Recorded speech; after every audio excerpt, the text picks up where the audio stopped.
Okay, y'all, so let's just jump right into this tutorial. This hair is by Zury. It is called the V8910. The 8910 are the lengths of the bundles. It comes with 3 bundles, which is enough to do a whole head of crochets. I chose to do a wig because I may not like this color. So this is definitely different for me, and I'm trying to step outside my comfort zone. And then I want to give you guys just a taste of what color would look like before you try it. So this is like a rose pink ombre color. The beginning color, I would say it's like a cross between like maybe like a 1B mixed with the rose color. So it's darker at the roots and then that nice rose color at the bottom. So yeah, definitely different. I'm going to be using this braided weaving cap, and it's just a straight back weaving cap. I believe this one is a one size fits all, and it does come with combs in the inside for that added security. So you guys keep watching as I show you how to crochet this lovely rose pink hair onto this wig cap. Stay tuned.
Okay, so as I'm crocheting, I'm going through 2 braids at a time. I'm not going through the net, but I'm going through the braids itself.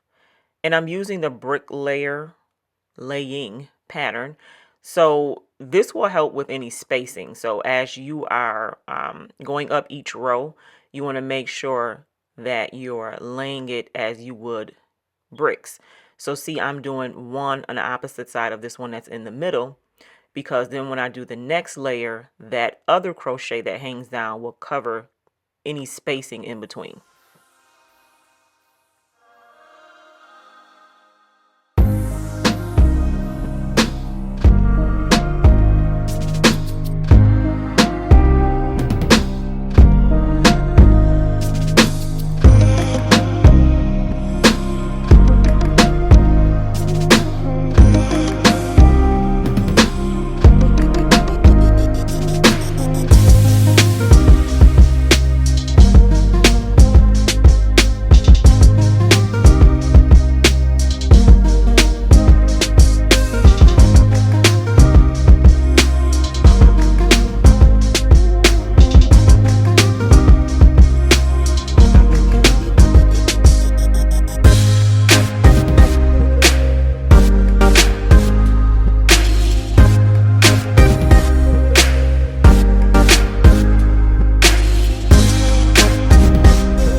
right, so after fluffing, I just decided to cut it in a little nice sweetheart shaped bob. I'm sorry I did not record that footage, but this is the finished product. In the next scene, you will see how it definitely fits the shape of my face. And of course, you already know that the sweetheart shape is my favorite shape for a bob. I hope you guys enjoyed this tutorial. Be sure to like, comment, and share. And please click the bell so that you guys can receive my notifications. And of course, live life on purpose with purpose. Love you guys.